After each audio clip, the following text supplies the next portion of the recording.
Well, hello, and good Soul Sunday to you. If you don't know me, I'm Sarah Jane from Access Your True Nature. And before I actually get into today's very powerful message from a beautiful African elephant called Lammie, who is at the Johannesburg Zoo.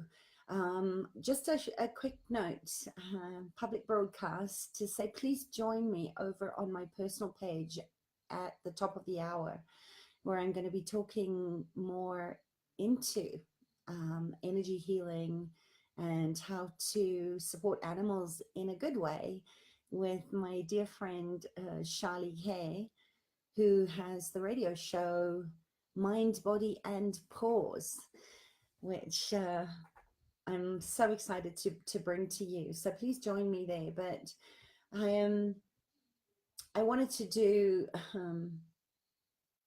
I wanted to bring you this message today. I'm still downloading a lot of it. It was profound, the amount of information that came through from Lammie in her time of need. Just how generous, as animals always are. She gave me so much today when I went to visit her. And if some of you don't know, she is a 49-year-old African elephant that was born in captivity. She was actually born at the Johannesburg Zoo. So she's never known herd life. She's never known the wild open spaces of the African savanna and what it actually means to be an elephant that has that support of the herd. And a lot of people have been a little concerned about her because she, like all elephants, they really know how to grieve well. And I don't know if you're anything like me. I remember vividly weeping my heart out watching Dumbo, and I was probably 5 or 6 at the time, but really crying my eyes out just because of that connection with this elephant. And what a gift they are to us as messengers, as teachers, to really grow and evolve us in a good way. And this is one of the things that she taught me today, because she lost her partner, who was quite a bullish male, and had come from his own trauma. He'd come from a cull where he had quite a big wound in his trunk to the Johannesburg Zoo when he was quite young. So he had a lot of unresolved anger and distrust around people. I mean, you can just imagine being in your family and somebody comes and just kills them all. So their relationship wasn't one of intimacy or very close love, but they were companions nonetheless in the confines of their enclosure at the zoo. And if you've ever been through any kind of heart-wrenching loss, you know just how hard it is and how hard it can be to navigate your way through the stages of grief. Grief can't be rushed, and what Lammie and so many other of these African elephants have taught me is grief has its own sound, and it's different for all of us. So, there are waves of sadness and anger and depression that can bump us around for months and even years. And elephants are one of the few herds that I have known that come back every year, and they give ceremony. They grieve the loss of those that have gone behind them. They speak over the bones of their deceased ancestors. And I think this is something that we as a Western society have lost in the gift of what transitioning. I don't even like to call it death, because animals have taught me that energy is just energy, and we incarnate as souls and bodies to have experiences in the physical, but we are still spiritual beings, and that there is no end. There is just a transition where we move from one energy shape to another. We're able to shape shift through that, and energy goes where energy flows. So she told me that she was the one with the collective. I actually, when I did a distance session on her, when it first happened, and she was grieving, when her keepers found her in the morning, she was mourning. She was swaying over the dead body of her partner, and she just had so much to share around that process of honoring life, living well, so that we can transition well, that we can move into the afterlife with the grace and the ease in which we lived, and how important it is to stand in your truth. She is very proud of the fact that she is an advocate for her species, that she's able to educate people that come and visit her at the zoo, to the plight of her species. And I've found that in the grieving process, animals don't need our pity. They don't want our sadness and our grief to interfere with the ceremony of celebrating the life that was, that has moved into a different shape or form. So when I connected her in with the collective consciousness of her herd, as a child would, introduced to a matriarch, it changed everything for her in the way that she could take her time to grieve the loss of her partner. And this is something that I think that we've forgotten, the ancient wisdom of the collective, that can impart on us a way to grief, and not to try and force normalcy before you may be ready. That there is no space for cheering somebody up, and there is no sense of honoring and telling somebody that it's time they need to get back on their feet, rather than meet you as companions in the dark and scary places that arise when you've had a profound loss. And this can lead to deeper feelings of disconnection and isolation. And it may seem that there are a few people who have the time or the wisdoms or the patience to help you navigate your loss in a way that really respects what your soul needs and provides you the safe haven in which to transform your heartbreak and healing.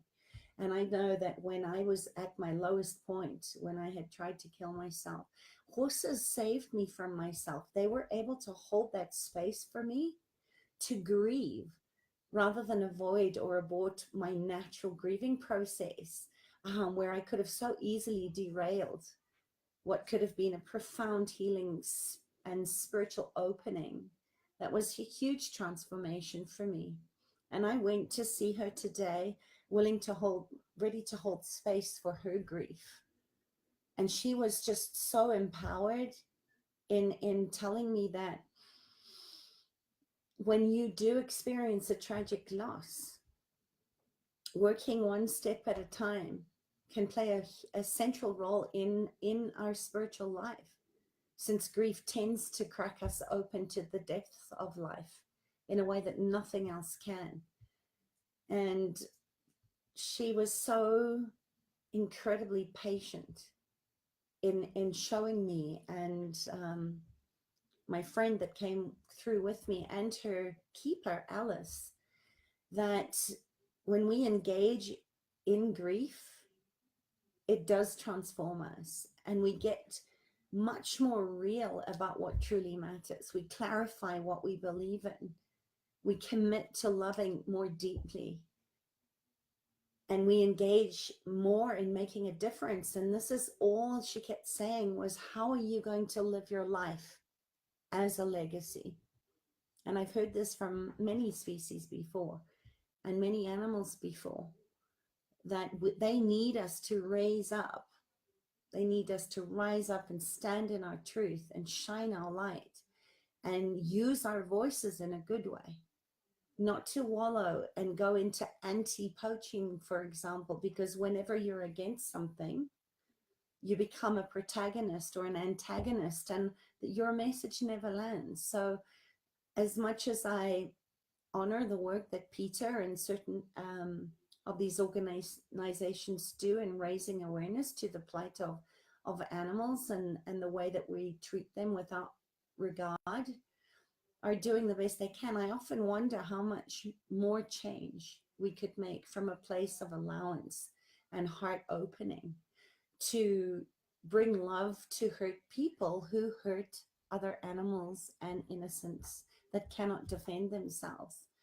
And it's death is a beautiful wound. Grief is a beautiful wound that connects us with the divine. And the wound, even while painful, it can give rise in its own time to the serenity and the love and even the joy that comes from feeling deeply connected with the source of all life. So seen through a spiritual lens, grief is a profound opportunity for our evolution, both a deeper embodiment of life as well as a greater connection to spirit. And it's no accident that many of history's most renowned mystics were catapulted into their path of illumination and service through profound losses and tragedies and heartbreak. These events have a way of bringing us humbly onto our knees, willing to face whatever truths and emotions that stir within us. And that in turn can open us to real surrender. And the move on mentality that pervades our culture can deprive us of such a profound opportunity to experience more empathy, more compassion, more sacred connection, and a better understanding of life's meaning. And that's not to minimize the loss itself or a loved one, but our grief can be a portal to a deeper, wiser, and richer experience of life when we're consciously engaged in a spiritual practice of living well. That's the path of loss that becomes this journey of redemption and healing. So I want you to just sit with that. Just sit with that for a while and just know that, you know, our choices must be congruent with our intentions, which means they must be in alignment and create the outcomes we desire, which includes how we're going to leave our physical bodies and how we can hold space, that luminal space or the twilight space for animals in their older life, for animals that are sick or people that are sick. Because even though it's nice to consider how others may be impacted by our choices, we have to make the choice that's best for us. And sometimes that means upsetting others, not meeting their expectations or needs, but really putting your needs first. And that's the thing about grief. There are many, many types of grief, and our pain isn't always about something we've lost. Sometimes it's about something that we never had or something others can't see or understand. And I think the mindfulness change process and working with animals in equine psychotherapy or meeting with the wolves or running with horses is one of the most gentle, releasing ways that I know of, where everything that's been pushed down and gone unacknowledged gets to have a voice.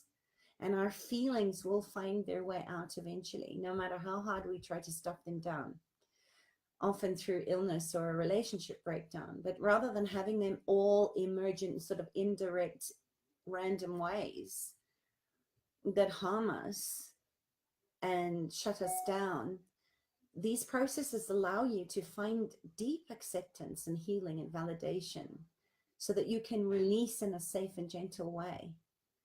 Because loss that has not been recognized or validated or honored, a loss that you haven't been able to express adequately so you can begin to make sense of it and rediscover, creates an injustice, not just to your body that eventually will say no, but to the ones that you loved.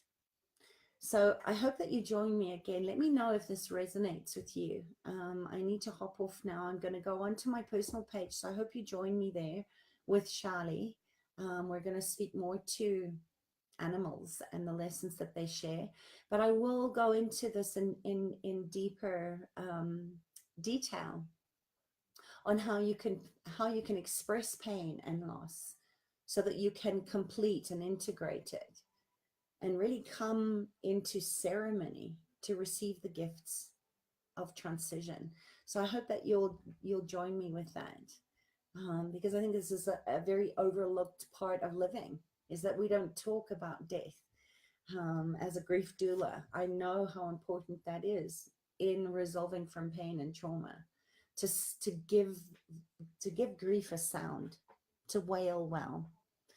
And I'd love to know your comments and questions about this. Hi, Lynn. Nice to see you here. Please join me. I'm going over to my personal page to do an interview with Charlie. So I hope you join me there. All right. Lots of love. Bye.